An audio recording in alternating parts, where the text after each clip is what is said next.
The wine glasses were still clinking when I felt it. The shift. Not loud, not dramatic, just a slight tilt in the air, like gravity deciding it had other plans. My wife sat at the head of the table, legs crossed, smile practiced. Her friends lounged around her like a jury already in agreement. I stood near the counter, jacket still on, keys cold in my palm. "We just want to set some ground rules," she said, laughing. They laughed with her. Rules. For me. No questions about her phone. No controlling behavior. No expectations about where she went, who she saw. No comments when she didn't come home. Each rule landed softly, like feathers, like insults dressed as reason.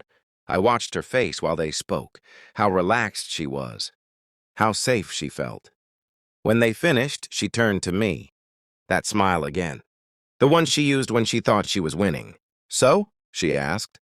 "You okay with that?" I nodded once. Then I said my rule. The room went quiet. Not awkward quiet, grave quiet. And her smile didn't fade slowly. It collapsed. I had known something was wrong long before the rules. Rules are always the last act of a lie.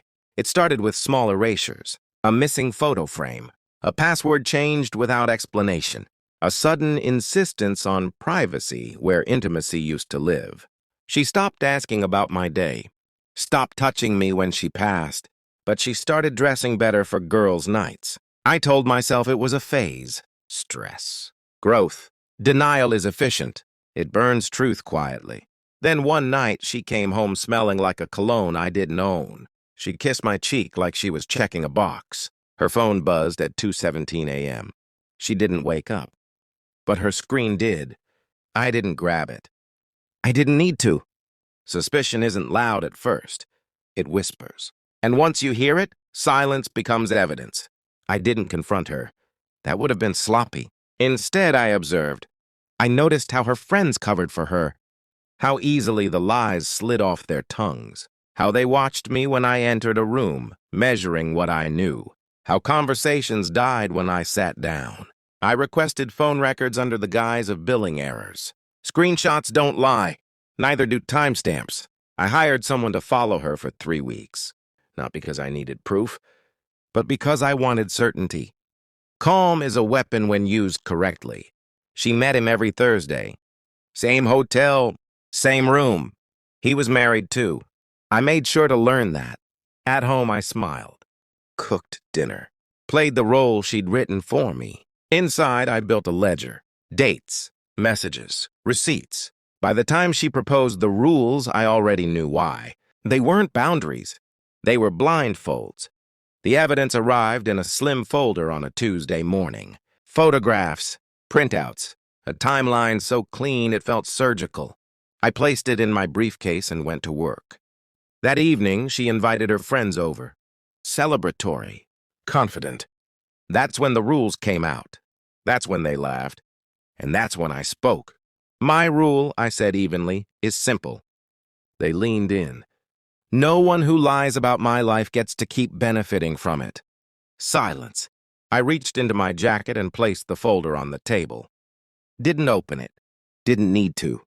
I've already sent copies, I continued, to his wife, to your HR department, and to my lawyer. Her face strained. One friend covered her mouth. Another stared at the floor. My wife stood up too fast. "Wait, what is this?" I looked at her. Really looked. "You should read it," I said, "before you ask me for anything." She cried. Not immediately. First came anger, then bargaining, then tears that felt rehearsed. Her friends slipped out one by one, suddenly busy, suddenly distant. The room emptied until it was just us. She tried to touch my arm. I stepped back. "I didn't break us," I said calmly. "You edited me out." She fell to her knees. Apologies stacked on apologies. I didn't raise my voice. Didn't insult her. I just told her the truth. "I knew," I said, "long before tonight." That broke her. Because betrayal hurts most when it fails. I moved out the next morning. Left the ring on the counter. Took only what was mine. I didn't block her number. I just stopped answering. There's a difference. Weeks later, I heard she lost her job, that her friends stopped calling, that he chose his wife. Consequences don't scream. They settle. Sometimes, late at night, I think about that table. The laughter, the confidence, and how quickly power changes hands when truth enters the room. I don't miss her. I miss who I thought I was. But that version was a lie, too. And I have one rule now. I never negotiate my reality again.